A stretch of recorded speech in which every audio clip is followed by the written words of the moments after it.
사랑하는 성도 여러분, 안녕하세요. 12월 7일 목요일입니다. 함께 찬송가 436장 나 이제 주님의 새 생명 얻은 몸 찬양하겠습니다.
아멘. 이 시간 함께 나눌 말씀은 골로새서 3장 12절에서 17절입니다. 그러므로 너희는 하나님이 택하사 거룩하고 사랑받는 자처럼 긍휼과 자비와 겸손과 온유와 오래 참음을 옷 입고 누가 누구에게 불만이 있거든 서로 용납하여 피차 용서하되 주께서 너희를 용서하신 것 같이 너희도 그리하고 이 모든 것 위에 사랑을 더하라. 이는 온전하게 매는 띠니라. 그리스도의 평강이 너희 마음을 주장하게 하라. 너희는 평강을 위하여 한 몸으로 부르심을 받았나니 너희는 또한 감사하는 자가 되라. 그리스도의 말씀이 너희 속에 풍성히 거하여 모든 지혜로 피차 가르치며 권면하고 시와 찬송과 신령한 노래를 부르며 감사하는 마음으로 하나님을 찬양하고 또 무엇을 하든지 말에나 일에나 다 주 예수의 이름으로 하고 그를 힘입어 하나님 아버지께 감사하라. 아멘. 사도 바울은 골로새서 3장 앞부분에서 성도들에게 위의 것을 찾고 더 이상 땅의 것을 생각하지 말라고 권했습니다. 그는 성도들이 이 땅에서 살아가야 할 삶은 하늘 위에 하나님 보좌 우편에 앉아 계신 그리스도 예수를 따르는 삶이라고 강조한 것입니다. 그러면서 바울은 옷의 비유를 통해서 그리스도인이 세상에서 어떠한 삶을 살아야 하는지를 구체적으로 가르쳐 주고 있습니다. 바로 옛사람을 벗고 새 사람을 입는 것입니다. 9절의 말씀을 보시면 너희가 서로 거짓말을 하지 말라. 옛사람과 그 행위를 벗어버리고 했습니다. 여기서 먼저 옛사람을 벗어버리는 것은 즉 옛사람의 행위를 함께 벗어버리는 것으로 이해해야 됩니다. 이런 원리는 새 사람을 입는 것도 마찬가지입니다. 10절 말씀을 보면요. 새 사람을 입었으니 이는 자기를 창조하신 이의 형상을 따라 지식에까지 새롭게 하심을 입은 자니라 했습니다. 성도 여러분, 옛사람을 벗는 일은 곧 땅의 지체의 행실을 죽이는 것인데요. 그것은 앞서 5절의 말씀에 이른 대로 온갖 더럽고 부끄러운 모습들이었습니다. 그것 때문에 하나님의 진노가 일어나기에 성도들은 반드시 그리스도 안에서 모든 옛사람의 추악한 행실의 옷을 벗어야 합니다. 그리고 곧이어 새 사람의 옷을 입는 것입니다. 바로 그 새 사람의 옷을 입는 모습이 오늘 우리가 읽은 말씀에서 나타난 것입니다. 성도 여러분, 인간이 옷을 입은 역사는 아담으로 거슬러 올라갑니다. 아담은 불순종한 이후에 자기의 수치와 부끄러움을 가리기 위해 잎사귀로 옷을 만들어 가렸습니다. 그런데 아담이 스스로 지은 그 옷은 참으로 자기 겉모습을 잠시 가릴 수는 있어도 실상은 영혼의 부끄럽고 추악한 모습은 그대로 남겨져 있다는 사실입니다. 옛사람의 그 옷은 그 한계가 여실히 드러납니다. 그것은 오히려 사람을 교만하게 하고 거짓으로 자기의 영혼을 채우고 탐심을 더욱 키워갈 뿐이었습니다. 따라서 그 옛사람과 그 행실을 벗어버리고 새 사람을 입어야 합니다. 새 사람의 옷은 12절의 말씀입니다. 그러므로 너희는 하나님이 택하사 거룩하고 사랑받는 자처럼 긍휼과 자비와 겸손과 온유와 오래 참음을 옷 입고 했습니다. 성도 여러분, 저와 여러분이 옛사람을 벗고 새 사람을 입는 모습은 한마디로 하나님께서 택하신 사람들의 모습이라고 가르쳐줍니다. 하나님께서 택하신 사람은 거룩하고 사랑받는 자로 세상에 나타납니다. 이유는 하나님께서 거룩하시기 때문이고 하나님께서 사랑의 원천이시기 때문입니다. 자, 여기서 우리는 새 사람의 옷이 어디에서 오는가를 분명히 확인하게 됩니다. 그것은 결코 사람의 손으로 지어져 오는 것이 아닙니다. 아담은 무화과 나무의 잎사귀로 자기의 수치를 가리려 했습니다. 그러나 그것이 얼마나 어리석은 것이었습니까? 겉만 가려질 뿐 실제 하나님의 눈에는 그 모든 허물이 그대로 드러나기 때문입니다. 그런데 그때 하나님께서는 아담을 위하여 나뭇잎 대신 동물을 잡아 가죽옷을 입혀주셨습니다. 이것은 단지 옷의 차이가 아닙니다. 그런 하나님의 입혀주심으로 비로소 아담은 그의 수치를 가려주시는 하나님의 사랑과 하나님의 용서를 동시에 경험할 수 있게 된 것입니다. 이것이 중요합니다. 이것은 또한 장차 예수 그리스도의 십자가의 희생을 통해 그리스도 자신의 옷으로 인간의 모든 죄악과 허물을 가려주신다는 사실을 예표해 주신 것입니다. 성도 여러분, 새 사람의 옷은 다름 아닌 그리스도의 옷입니다. 새 사람의 옷은 거룩하시고 사랑이 지극히 풍성하신 주님의 옷이고 그 옷은 하나님께서 택하여 직접 입혀주십니다. 여기에 그리스도의 사랑이 있고 용서가 있습니다. 따라서 성도 여러분, 우리는 이 점을 잊지 말고 주님께 늘 기도해야 합니다. 주님, 회개하며 옛사람의 옷을 벗습니다. 모든 추악한 허물을 주님께 고백합니다. 도저히 제 스스로 가릴 수 없는 저의 죄를 고백하오니 주님, 이제 주님께서 주님의 옷으로 입혀 주시옵소서. 주의 사랑과 주의 용서를 통하여 주님의 옷을 입기를 간구해야겠습니다. 성도 여러분, 하나님의 택하시고 사랑받는 자들만이 그 옷을 입게 될 줄 믿습니다. 그 옷은 긍휼과 자비와 겸손과 온유, 그리고 오래 참음의 옷이라고 소개합니다. 그 옷에 이 모든 것이 섞여 있습니다. 우리의 옷이 시실과 나실로 엮여 지어진 것처럼 하나님께서 입혀주신 그 세 사람의 옷은 하나님의 성품이 가득 담겨져 있는 옷입니다. 따라서 성도 여러분, 저와 여러분 모두가 하나님의 은혜로 세 사람의 옷을 입고 이 세상에서 주님의 성품을 나타내는 삶으로서 하나님께 영광 돌릴 수 있기를 바랍니다. 그럼 구체적으로 세 사람의 옷을 입은 성도들의 삶에 나타나는 두 가지 역사가 무엇인지 이 아침에 잠시 생각하며 교훈을 얻기를 원합니다. 첫째로 성도 여러분, 세 사람의 옷을 입은 성도들은 용서함으로 그리스도의 사랑을 실천해냅니다. 세 사람의 옷은 한마디로 그리스도의 사랑의 옷입니다. 자, 앞서 긍휼과 자비, 겸손과 온유, 오래 참음을 입으라 했는데요. 이 모두는 곧 주님의 지극한 사랑을 모두 밝혀주는 요소입니다. 우리는 고린도전서 13장 사랑장에서 위와 같은 특징들을 모두 발견합니다.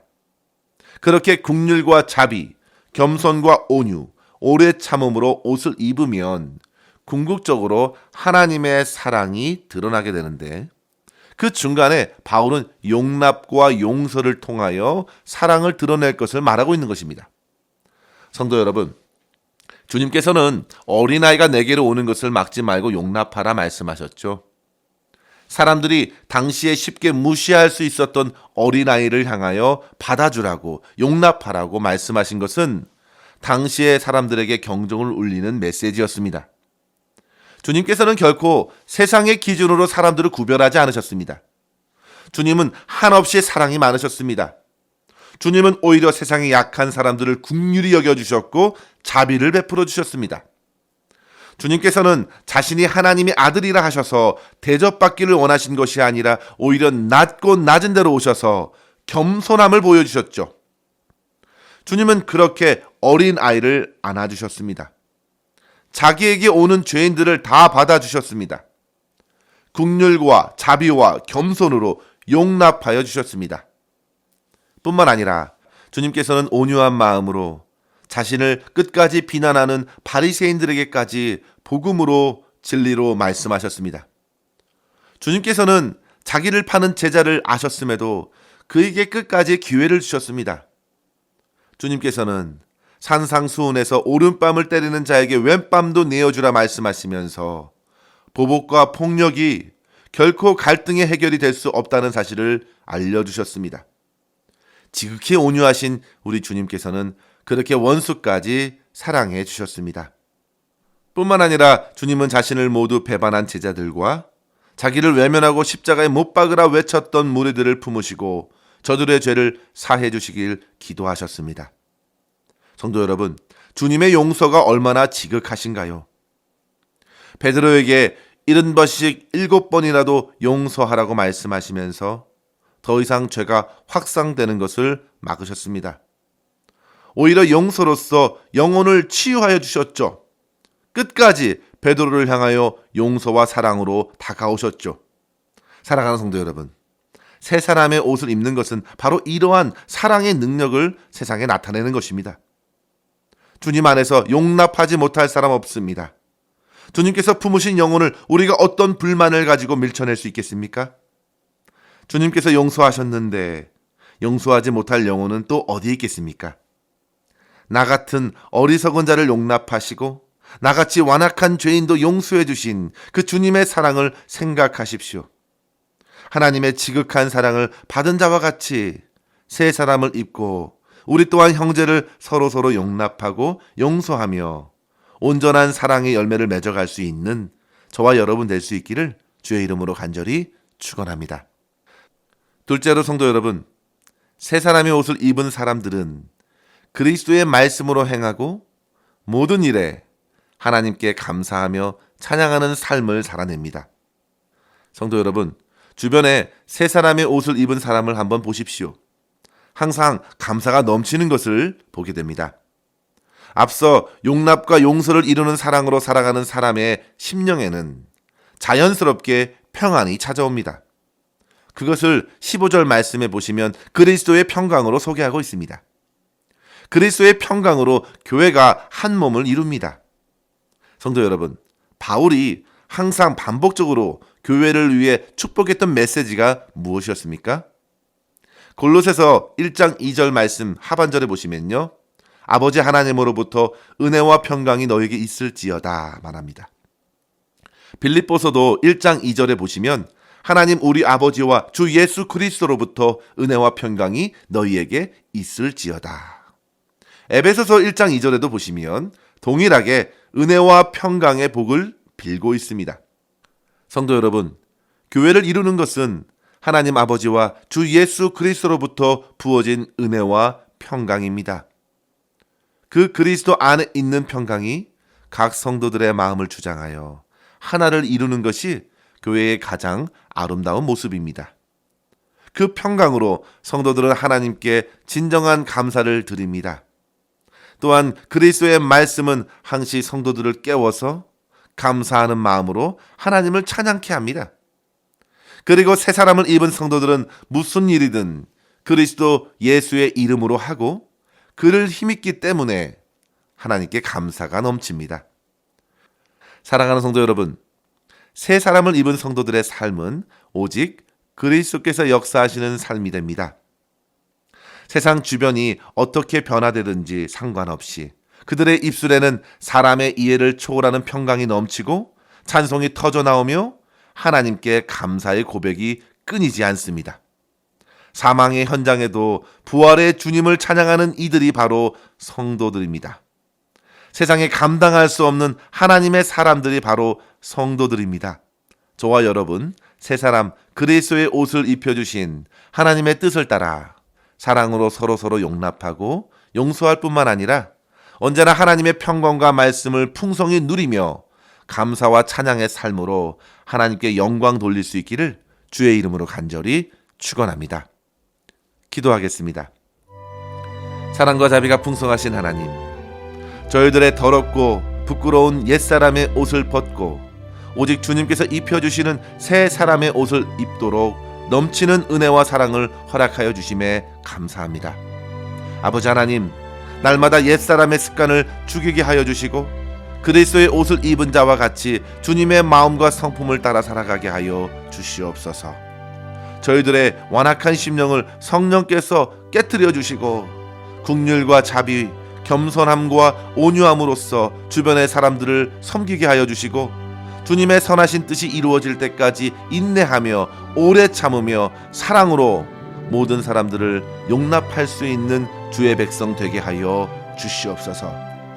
바로 그러한 자리에 주님께서 충만히 임재하여 주심을 믿습니다.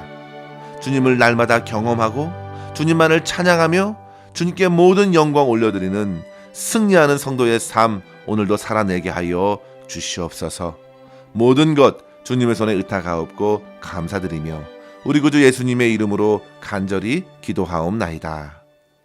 아멘. 사랑하는 성도 여러분, 오늘도 주 안에서 승리하시길 바랍니다. 감사합니다.